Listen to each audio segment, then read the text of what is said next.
Bienvenue dans cette émission d'info du vendredi 18 octobre. Le climat change, les températures augmentent et cette réalité l'est aussi à Bienne.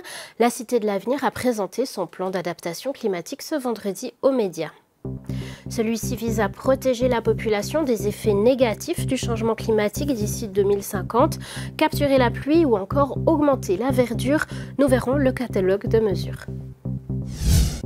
Les prix de la farine et du cacao ont augmenté en raison de mauvaises récoltes. Nous avons parlé avec 2 producteurs de la région des conséquences de ces hausses. Ce serait l'équivalent du prix Nobel de la sucrerie. Le Candy Kettle Award a été remis à la chocolaterie Camille Bloch de Courtelary Réaction. Depuis 150 ans, la température moyenne en Suisse a augmenté plus vite qu'ailleurs dans le monde, selon les sources de 2 à 3 degrés supplémentaires en moyenne dans le pays, et les villes seraient particulièrement touchées. Bienne veut contribuer à freiner ce réchauffement et à élaborer un plan. Cela n'empêchera pas le changement climatique. La question est donc comment adapter la ville aux nouvelles températures d'ici à 30 ans. Colin Tomen.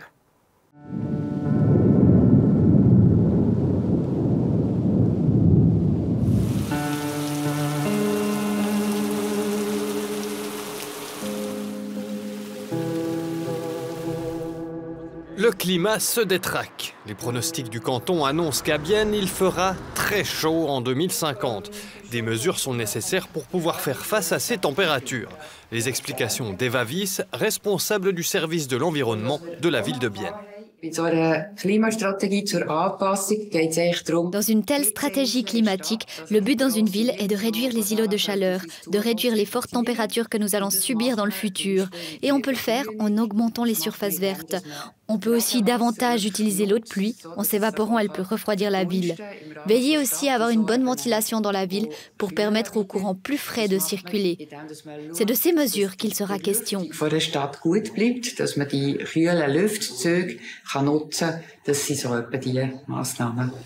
Cela ne signifie pas qu'il faut tout changer du jour au lendemain, mais à l'avenir, ces réflexions devront accompagner les planifications de nouveaux projets, mais aussi être prises en compte lors des rénovations. C'est très important qu'on pense systématiquement dans les projets infrastructures. On fait déjà aujourd'hui, mais par exemple, il nous manque les bases pour vraiment penser aussi à la ville éponge. C'est encore tout au début et c'est aussi très important de vraiment planifier systématiquement les espaces verts et les arbres dans les projets infrastructures. Et aussi, par exemple, si on fait des changements, des assainissements des places et des rues, on met aussi beaucoup plus ces arbres. Le terme « ville-éponge » signifie qu'à l'avenir, Bienne ne devrait pas se contenter d'évacuer les eaux de pluie, elle devrait les absorber grâce à ces espaces verts. Ensuite, l'évaporation de l'eau permet de rafraîchir l'atmosphère. Un concept qui est déjà prévu à la promenade Arthur Villard dans le quartier de Mâche. De plus, les arbres déjà existants doivent être mieux protégés. Sabine Grèche, la responsable de l'urbanisme de la ville de Bienne, en appelle aussi au bon vouloir des privés. Nous allons vérifier que sur les espaces que nous développons conjointement avec des propriétaires privés, des arbres soient plantés, qu'une majorité s'engage à le faire. Nous allons aussi vérifier que les surfaces soient désimperméabilisées et non bétonnées, que l'eau puisse s'écouler librement. Nous voulons donner plus de place à la biodiversité. Auparavant, la planification mettait plus l'accent sur des routes faciles à nettoyer que sur les espaces verts. Cela est appelé à changer. On passe à une nouvelle du trafic maintenant. Un accident s'est produit jeudi après-midi à Ipsar entre une voiture et un train. Il n'y a eu aucun blessé. Une voiture est entrée en collision avec un train en direction de Bienne alors qu'elle se trouvait sur le passage à Nido-Seestrasse jeudi vers 15h30. La conductrice a pu sortir de la voiture à temps et personne n'a été blessé. La police cantonale bernoise ainsi que les pompiers professionnels de Bienne se sont dépêchés sur place. La voie ferroviaire a été fermée durant environ 3 heures et des bus de remplacement ont été mis en place. Une enquête a été ouverte pour déterminer le déroulement de l'accident. À Granges, la nouvelle place de la gare Sud est inaugurée en grande pompe ce vendredi après des travaux d'environ 1 an et demi. Afin de transformer la place de la gare Sud, la population de Granges avait accepté un crédit de 5,5 millions de francs, complété par des contributions du canton et de la Confédération. La fête d'inauguration s'est déroulée en présence des autorités. Une fontaine réalisée par l'artiste Marc Reist a été dévoilée au public. Le maire de Granges parle des changements principaux. Ce projet a débuté il y a une dizaine d'années et nous pouvons enfin présenter officiellement le résultat à la population. Le plus grand changement est certainement la réorganisation du trafic. C'était notre objectif. Avant, ici, ça ressemblait plus à une route avec beaucoup de passages. Et le projet est réussi. Maintenant, ici, c'est presque comme une place. Elle a du caractère, c'est agréable et confortable pour les visiteurs.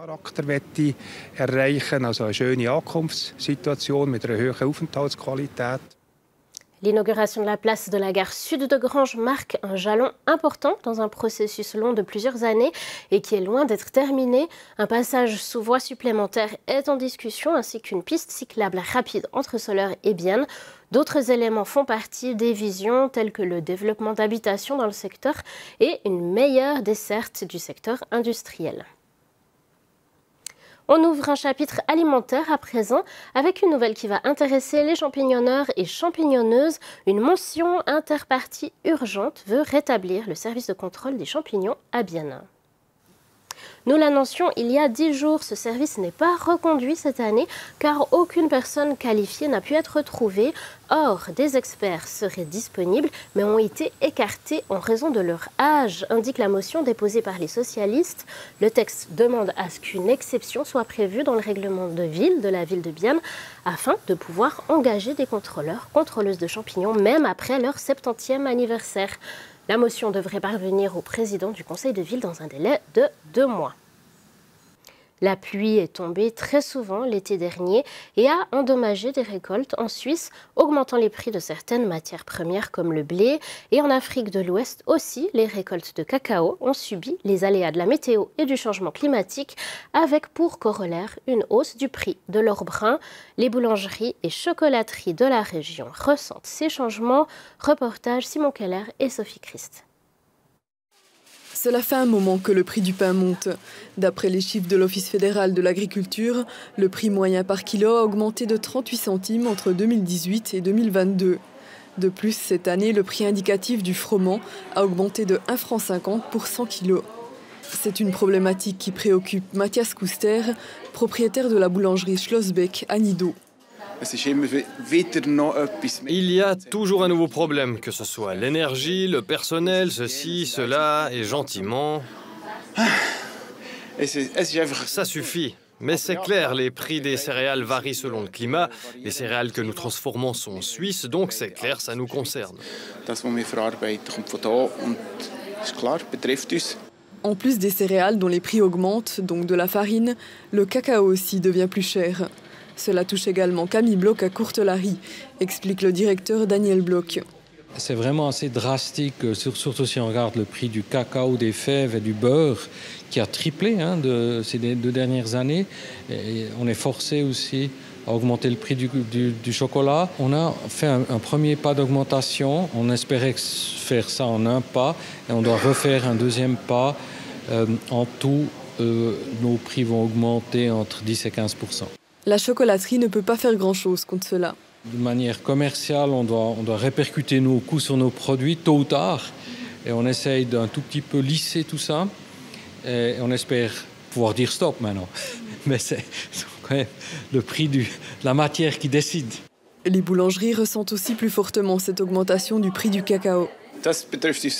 Ça nous touche beaucoup, encore davantage que la question des céréales, car la différence est plus grande. Ça aura une incidence sur nos produits, peut-être déjà à Noël, sinon au plus tard à Pâques. À ce sujet, il est important de souligner que nous transformons du cacao de très haute qualité, ce qui fait partie des 4% des meilleurs chocolats au monde. Pour que les prix ne continuent pas de monter, il faut surtout une meilleure récolte, que ce soit du cacao ou des céréales. Après des noms connus tels que Ferrero, Haribo ou encore Chupa Chups, Daniel Bloch et son entreprise familiale Camille Bloch de Courtelary ont remporté le Candy Kettle Award, un prix décerné chaque année depuis 1973 par un jury composé de fournisseurs d'ingrédients et machines de confiserie ainsi que de membres de la presse spécialisée. Sophie Christ s'est rendue à Courtelary quelques heures avant la remise du trophée. Un job de rêve pour les gourmands. Le Candy Kettle Club est chargé de débusquer les meilleurs producteurs de sucreries d'Europe. Cette année, c'est le chocolat de Camille Bloch qui a séduit ses papilles. Mais le goût ne fait pas tout. Le Candy Kettle Award récompense aussi le développement et l'innovation des entreprises. En 2014, Camille Bloch a présenté Ragusa Blond. Ça n'existait pas jusque-là. Il y avait du chocolat blanc, mais pas de chocolat blond. C'est unique et c'est Daniel Bloch qui a eu cette vision ainsi que cette passion pour le chocolat et pour les gens qui l'accompagnent dans cette aventure. Le trophée, le voici en version miniature en attendant d'avoir le vrai. Le Candy Kettle Award est né il y a près de 50 ans de l'initiative d'un chocolatier français. Il a déjà récompensé 3 autres maisons en Suisse, Suchard, Sprüngli et Frey. Daniel Bloch ne s'imaginait pas être le prochain. C'est le prix Nobel du chocolat. Non, c'est un prix seul prix que je connaisse qui vient vraiment de la filière du chocolat, qui est remis à des chocolatiers. Quand on regarde qui a gagné les grands noms qui ont déjà remporté ce prix ou été reçu ce prix, c'est un grand honneur. Puis c'est un grand honneur pour moi personnellement, pour mon entreprise. Cela faisait 20 ans que le Candy Kettle Award n'était plus revenu au pays du chocolat. Le trophée trouvera sa place au centre visiteur de Camille Bloch. Et après ce journal, on parlera musique. Thomas Leslie discute avec un organisateur de concerts biennois. Avant-goût, regardez. Eh bien, tout à l'heure, nous allons parler de musique très variée et très diverse, celle que proposent les Concerts du Bourg, une institution très active dans la vie culturelle biennoise que nous allons découvrir grâce à Fred Greder, qui est le président de cette association. Voilà, ce journal se referme ici, mais l'actualité régionale continue sur ajour.ch. Merci de nous avoir suivis.